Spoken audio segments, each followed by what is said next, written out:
नमस्कार प्यारे साथियों, आपका स्वागत है आपके अपने परिवार वाईसीटी बुक ऑफिशियल पर। कैसे हैं आप? उम्मीद है आप मस्त होंगे, ज़बरदस्त होंगे और आपकी तैयारी भी बहुत बेहतरीन चल रही होगी। तो साथियों, आपके लिए एक बहुत बेहतरीन खुशखबरी, बहुत बढ़िया, ठीक है? ये रेलवे की तरफ से खुशखबरी आई है। रेलवे ने अपनी वैकेंसी निकाली है। तो रेलवे ने कौन-सी वैकेंसी निकाली है? एएलपी, ठीक है नहीं? असिस्टेंट लोको पायलट के बारे में इसने वैकेंसी दी है। पूरी इन्फॉर्मेशन 0 से लेके 100% की इन्फॉर्मेशन मैं आज आपको दूँगा, ठीक है? वो देखिए कि government of India, ministry of railway, railway recruitment board RRB ने ये निकाली है। आपको पता है जो रेलवे है वो सेंट्रलाइज है, ठीक है? उसका जो हमारे पास में नोटिफिकेशन नंबर है वो मेरे पास में क्या है, 1/2024 है। सीईएन जो सर्टिफिकेट जो नंबर होता है, ठीक है, जिसमें वैकेंसी आती है हमारे पास।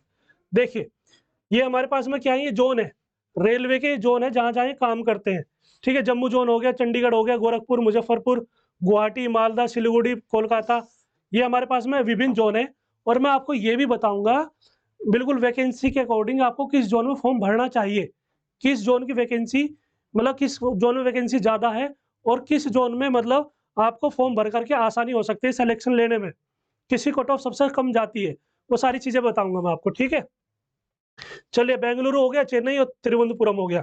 आगे देखिए, ये हमारे पास में क्या है, ये असिस्टेंट लोको पायलट है, जिसमें आपको स्टार्टिंग में क्या किया जाता है, ट्रेनिंग के बाद हमारे पास में आपको मालगाड़ी चलवाई जाती है, ठीक है? मालगाड़ी चलाई जाती है, तो जो हमारे पास में फिर उसके बाद में आपको पैसेंजर का वो दी जाती है, ट्रेन, पैसेंजर दी जाती है। ऐसा नहीं कि आपको तुरंत पैसेंजर मिल जाएगी, नहीं। और मालगाड़ी चलवाने में भी आप क्या रहेंगे, फिलहाल असिस्टेंट रहेंगे 2-3 साल तक। उसके बाद आप क्या हो जाएँगे, लोको पायलट बन जाएँगे, क्योंकि ये क्या है, असिस्टेंट लोको पायलट है। असिस्टेंट हट जाएगा 2-3 साल बाद, फिर क्या लग जाएँगे आप, लोको पायलट पे लग जाएँगे, ठीक है? देखिए, ऐसे काम करते हैं, इस तरीके से ट्रेन चलाते हैं। समझ में आया? बहुत अच्छी नौकरी है और अच्छी खासी सैलरी भी जाती है। ऐसा नहीं कि क्योंकि जो अब आपकी जो ट्रेन है, आपको जो ओटी मिलता है, ओवरटाइम मिलता है, उसमें आपकी अच्छी खासी सैलरी बन जाती है। 50-60 भी चली जाती है, ठीक है? देखिए, ये इसका नोटिफ़िकेशन है हमारे पास में, यहाँ से नोटिफ़िकेशन शुरू है। इसकी जो ओपनिंग डेट है, इसकी जो ओपनिंग डेट है और आज हमारे पास क्या है, 20 जनवरी है और 20 जनवरी को ही क्या है, ये फॉर्म शुरू हो गया है, ठीक है? 20 जनवरी 2024 से इसका जो एप्लीकेशन फॉर्म है, वो स्टार्ट हो गया है, ठीक है? और जो इसकी क्लोजिंग डेट है, मतलब ये जब फॉर्म हमारे पास में क्या होगा, फॉर्म भरना बंद हो जाएगा, वो हमारे पास में क्या है, इसकी लास्ट डेट है 19/2/2024, मतलब 19 फरवरी। 19 फरवरी तक का आपको टाइम मिला है, 11:59 पर, ठीक है? चलिए, अब हमारे पास में क्या है, यदि आप उसमें कोई भी प्रॉब्लम होती है आपके फॉर्म में, यदि आपने कोई चीज़ चेंज करना चाह रहे हो या कोई करेक्शन करना चाह रहे हो, तो वो करेक्शन कब हो सकता है, 20 फरवरी से लेकर के 29 फरवरी के बीच में क्या हो सकता है, वो करेक्शन हो सकता है। करेक्शन फीस भी आपकी कुछ ना कुछ डिसाइड होगी। चलिए देखिए, हमारे पास में क्या है, हमारे पास में इसमें जो ये हमारे पास में क्या है, 7th पे सीपीसी लगेगा, ये लेवल 2 की जॉब है। क्या है? लेवल 2 की जॉब है और जो इसका इनिशियल पे है वो कितना है, 19,900 रुपए है। 19,900 रुपए है, ये क्या है हमारे पास में, इनिशियल पे है। जो मेडिकल चाहिए उसमें A1 चाहिएगा और हमारे पास में जो एज है, वो मेरे पास में क्या है, 18 से 30 साल के बीच के जो हैं, वो सब भर सकते हैं। जिसकी उम्र क्या है, 18 से लेकर के 30 साल है, वो क्या कर सकता है, इस फॉर्म को भर सकता है।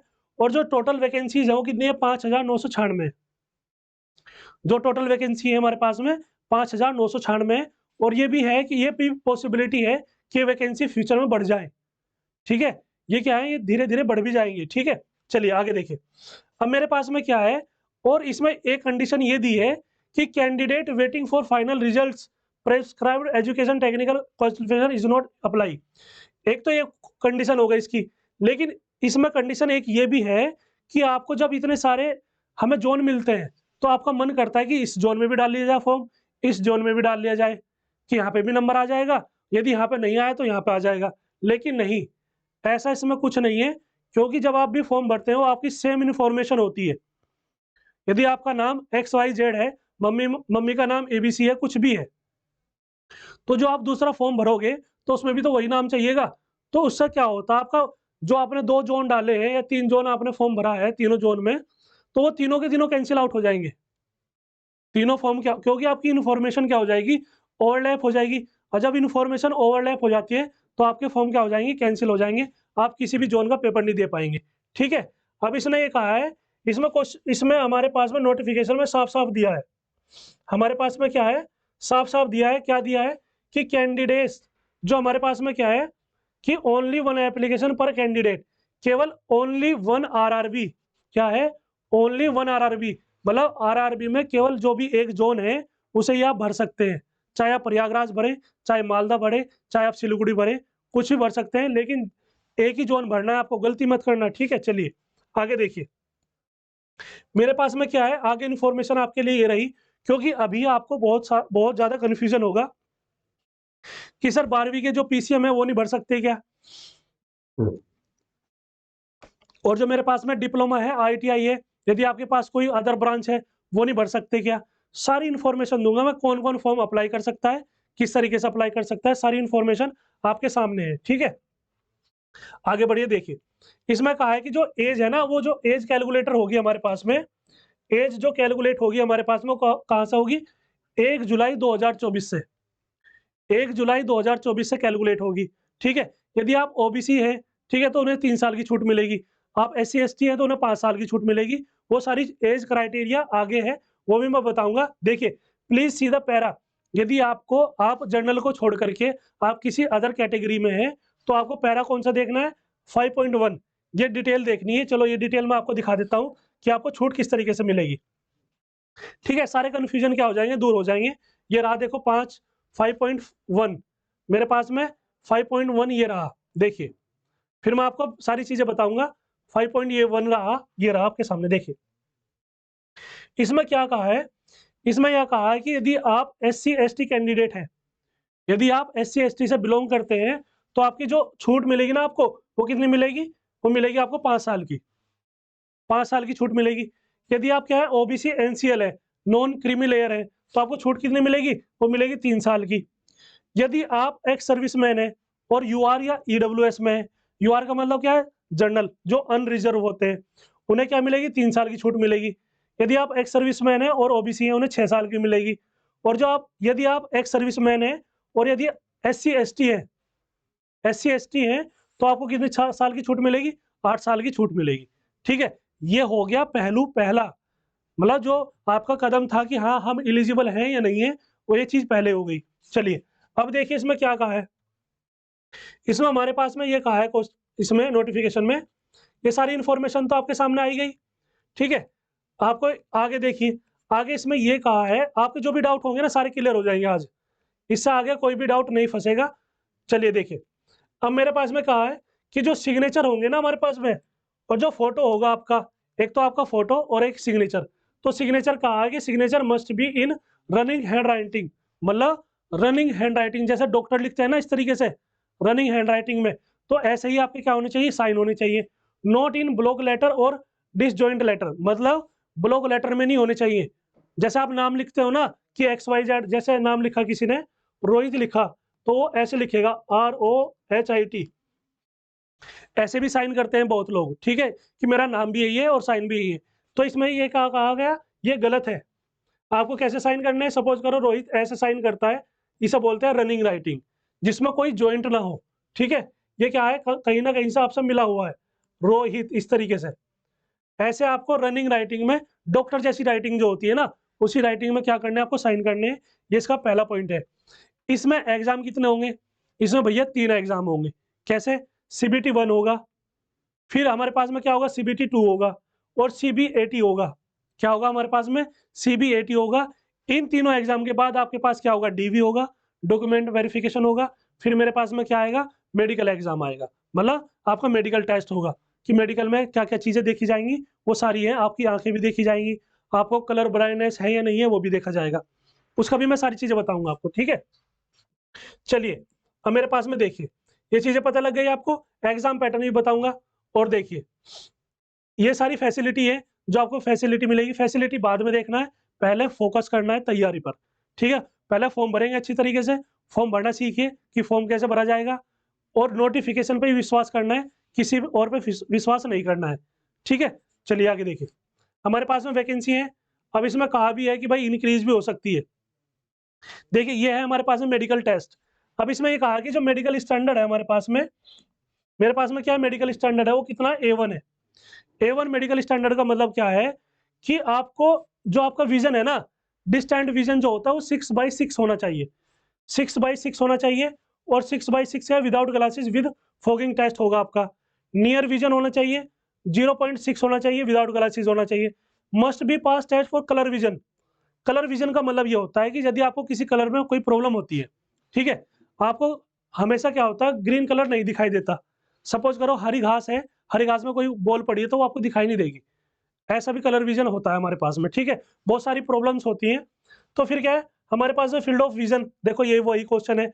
फिर नाइट विजन, नाइट में प्रॉब्लम होती है देखने में, ठीक है। फिर हमारे पास में मेसोस्कोपिक विजन, ये सारे विजन है हमारे पास में, ठीक है। आगे देखिए, आगे क्वेश्चन में ये आगे जो हमारे पास में नोटिफिकेशन है ये कहता है कि आपको आप क्या होने चाहिए, नेशनलिटी क्या होनी चाहिए आपकी, मतलब जो सिटीजनशिप है आप इंडिया के होने चाहिए, ठीक है, नेपाल के होने चाहिए, सब्जेक्ट ऑफ भूटान। बाकी इसमें एक कंडीशन अलग से दी हुई है, यदि आप वहां के भी हैं तो आप अप्लाई कर सकते हैं, ठीक है। आगे देखिए, अब ये मैंने अब आपको बता दिया कि यदि आपकी एज जो है 18 से लेकर के 30 साल आप अबव है, 30 साल से आपकी एज ज़्यादा हो गई है और आपको ये समझ में नहीं आ रहा है कि आप इसे भर सकते हैं, नहीं भर सकते हैं, तो आप ये क्राइटेरिया आपके सामने, इसे देख सकते हैं, इसका स्क्रीनशॉट ले लीजिए, ठीक है। इसी के अकॉर्डिंग क्या कर सकते हैं, फॉर्म को भर सकते हैं। समझ में आ गया? चलिए, ये अलग-अलग क्राइटेरिया दिया हुआ है। देखिए, डेट ऑफ बर्थ यदि आपके 18 से 30 के बीच में है, तो जो यूआर और ईडब्ल्यूएस है, इकोनॉमिक वीकर सेक्शन, वो उसकी जो डेट ऑफ बर्थ होगी वो कहाँ से शुरू होगी, 2 जुलाई 1994 से। 2 जुलाई 1994 से शुरू होगा वो, इससे पहले नहीं हो सकता, ठीक है। यदि आप ओबीसी हैं तो उसकी होगी 2 जुलाई 1991। यदि आप SC/ST हैं तो उसकी हो जाएगी 2 जुलाई 1789। इससे पहले नहीं हो सकते आप, ठीक है। और किसके बाद नहीं हो सकते आप, ऑल कैंडिडेट 1 जुलाई 2006 से बाद के नहीं हो सकते। यदि आपका जन्म 1 जुलाई 2006 के बाद हुआ है तो आप इसे अप्लाई नहीं कर सकते, वो एक्सेप्ट ही नहीं करेगा फॉर्म जब खुला हुआ है। समझ में आया? चलिए, अब देखिए हमारे पास में क्या है, क्वालिफिकेशन क्या है इसकी। क्वालिफिकेशन, इसेंशियल क्वालिफिकेशन क्या है, वो सारी चीजें बताऊंगा। नीचे क्या है देखिए, candidate must already have prescribed education या technical qualification from a recognised institute university on the last 19, हमारे पास में क्या है 19 फरवरी 2024 से पहले उसने क्या किया हो, अपनी डिग्री या अपना डिप्लोमा ITI 10+2 उसने कंप्लीट कर लियो। कब? 19 फरवरी 2024 से पहले, मतलब जब फॉर्म की लास्ट डेट है, ये फॉर्म की लास्ट डेट से पहले यदि आपने फॉर्म, मतलब आपकी इसेंशियल क्वालिफिकेशन है यदि कंप्लीट है तो ये आप फॉर्म को भर सकते हैं। आप कहेंगे सर हम परसुइंग है, हम कर रहे हैं, तो आप फॉर्म के लिए एलिजिबल नहीं है, ठीक है। चलिए आगे देखिए, इसमें जो फीस दी हुई है ना, वो फीस दी हुई है हमारे पास में 500 रुपये।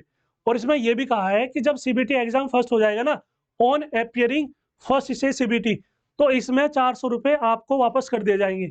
इसका मतलब ये है कि 500 रुपये आप फिलहाल दे दीजिए, ठीक है, 500 रुपये आप जमा कर देंगे फीस के, और 400 रुपये जैसे ही आप उसमें एग्जाम में अपियर होंगे तो आपके 400 रुपये उसके 2-3 दिन बाद वापस आ जाएंगे आपके अकाउंट में। इसलिए आपको ध्यान रखना है कि जब आप फॉर्म भरें ना, तो आपका ही अकाउंट नंबर हो, आपका ही UPI ID हो, सब कुछ आपका ये हो। ऐसा ना हो कि आपने फॉर्म भराया किससे, आपने फॉर्म भराया है किसी साइबर कैफे से, साइबर कैफे पे आपने फॉर्म भर लिया, फॉर्म भरने के बाद उसने अपना अकाउंट डाल दिया, अपना अकाउंट नंबर डालेगा वो, जब अपना अकाउंट नंबर डालेगा तो पैसे आपके अकाउंट में नहीं आएंगे, वो पैसे किसके अकाउंट में चले जाएंगे, जो साइबर कैफे वाला है। इसलिए इस चीज को ध्यान रखना है, ठीक है। चलिए आगे देखिए मेरे पास, और जो 250 रुपये है ये फीस है हमारे पास SC/ST की, तो इसके क्या हो जाएगा, 250 के 250 रुपये, 250 रुपये टोटल जो अमाउंट है वो वापस आ जाएगा। चलिए, मोड्स ऑफ फी पेमेंट, तो ऑनलाइन मोड होगा, जो आप फी जमा करेंगे उसका ऑनलाइन मोड है। चलिए आगे देखिए, अब हमारे पास में क्या है, हमारे पास में रिफंड वाला ये रहा बिल्कुल, ठीक है। रिफंड ऑफ एग्जामिनेशन फीस 100 रुपये आपसे लिए जाएंगे, 400 रुपये आपको वापस कर दिए जाएंगे। SC/ST को कितने कर दिए जाएंगे, 250 रुपये वापस कर दिए जाएंगे, ठीक है। आगे देखिए मेरे पास में क्या है, इसलिए अपना जो भी इंफॉर्मेशन डालेंगे आप करेक्ट इंफॉर्मेशन डालना, ऐसा नहीं, बाकी सारे हॉरिजॉन्टल रिजर्वेशन सब कुछ है इसमें, ठीक है। आप उसकी चिंता मत करना, सब कुछ मिलेगा जो पहले से मिलता हुआ आ रहा है। आगे देखिए, ये हमारे पास में क्या है, रिक्रूटमेंट प्रोसेस है। ये क्या है, रिक्रूटमेंट प्रोसेस है, यही हमारे लिए क्या है, मोस्ट इंपॉर्टेंट है। एक हमारे लिए फॉर्म इंपॉर्टेंट था कि फॉर्म कैसे भरेंगे, ठीक है। दूसरी इंपॉर्टेंट है कि हमें जोन कौन सा डालना चाहिए, ये चीज़ें बहुत ज़्यादा इंपॉर्टेंट है। इसके लिए मैं जोन कौन सी डालनी है, उसकी जो पिछले सालों की कट ऑफ है, उसके आधार पर मैं एक वीडियो और लेकर के आऊँगा आपके सामने। फिर आप निश्चय बनाना, मतलब आप सोचना समझना चीज़ों को कि कौन सा फॉर्म डाला जाए, ठीक है। जिस हिसाब से वैकेंसी आई है उसके अकॉर्डिंग बताऊंगा मैं।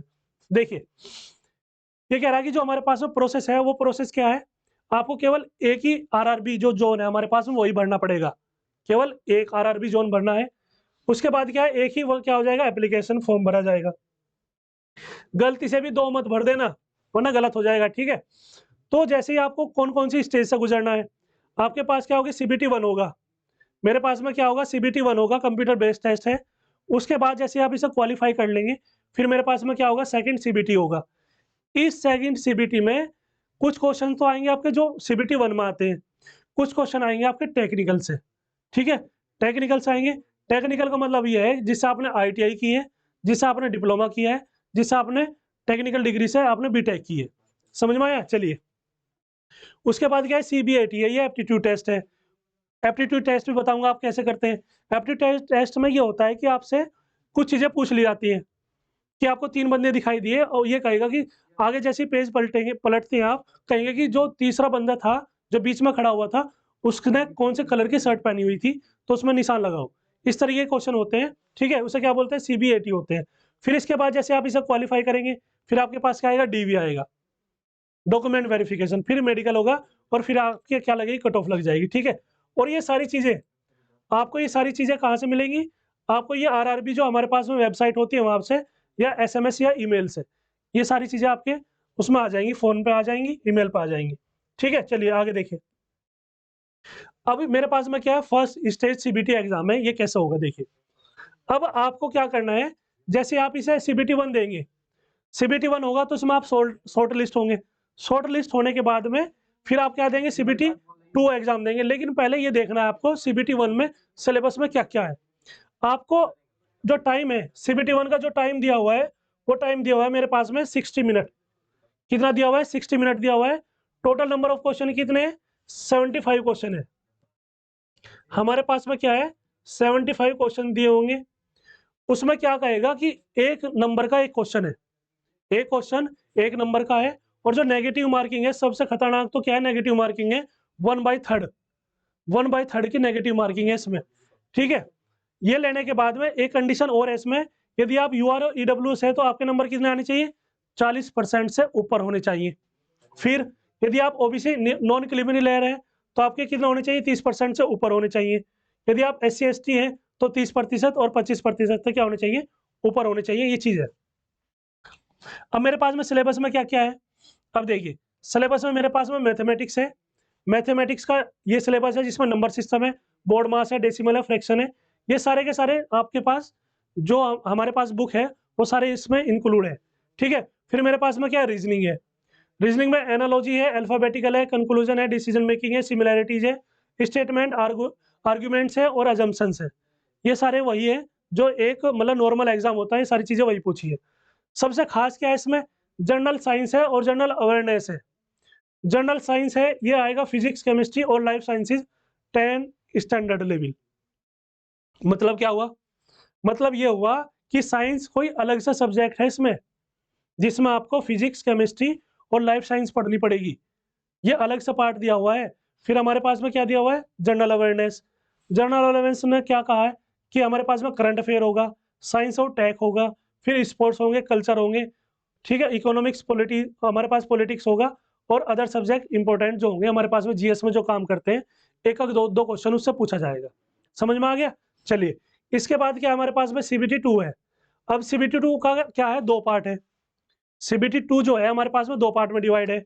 वो कैसे है, जो 90 मिनट है 100 क्वेश्चन देगा पार्ट फर्स्ट में। अब पार्ट फर्स्ट में जो क्वेश्चन देगा उसका मतलब क्या है, जो पार्ट मैंने बताया था ना आपको अभी कि जो हमारे पास में सीबीटी 2 है वो 2 पार्ट में डिवाइड है, पार्ट ए और पार्ट बी। जो पार्ट ए है वो सीबीटी 1 है। देखिए मैथमेटिक्स है, जनरल इंटेलिजेंस, रीजनिंग है, बेसिक साइंस और इंजीनियरिंग है। फिर हमारे पास में ये बेसिक साइंस और इंजीनियरिंग है, इसका मतलब ये हो गया कि जो टॉपिक है ना इसमें, engineering, projection, view, drawing instruments, line geometry, ये सारी चीजें पूछेगा पहले वाले में।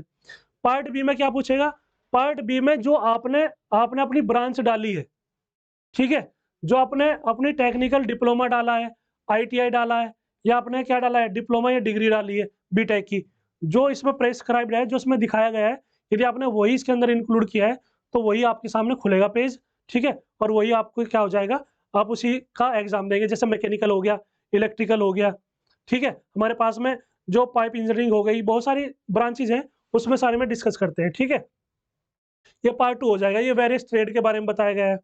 अब देखिए, ये है हमारे पास में पार्ट बी, क्वालिफाइंग टेस्ट है, होगा ये जो है मेरे पास में क्वालिफाइंग टेस्ट है। इसमें क्या कहा है, जो मेरे पास में कैंडिडेट है उसने कहा कि इलेक्ट्रिकल इंजीनियरिंग और combination of various stream electrical engineering से, तो जो ट्रेड है, सब्जेक्ट है, तो पार्ट बी में क्या सेलेक्ट कर सकते हैं, इलेक्ट्रीशियन, इंस्ट्रूमेंट मैकेनिक्स है, वायरमैन है, आर्मेचर है, कोयल वाइंडर, रेफ्रिजरेशन है और एयर कंडीशनिंग मैकेनिक है, ये वो चूज कर सकते हैं।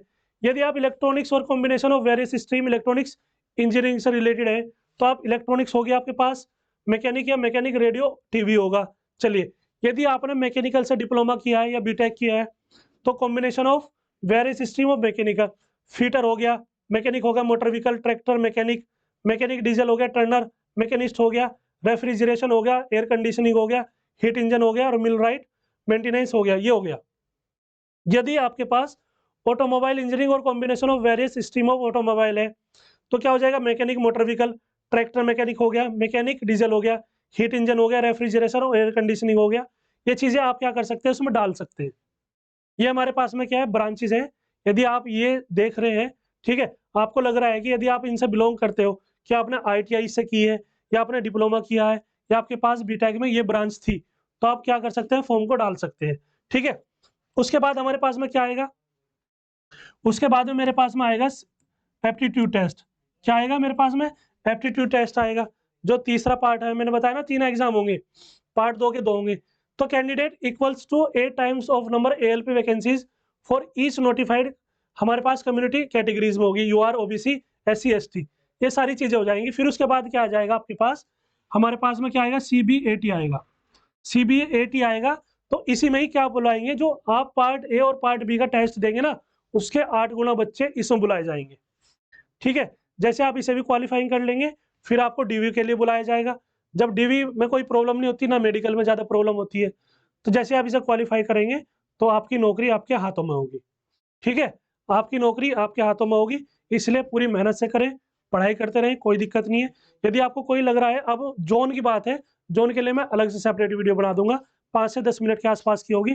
ठीक है, कल मिलते हैं, नमस्कार, थैंक यू, धन्यवाद।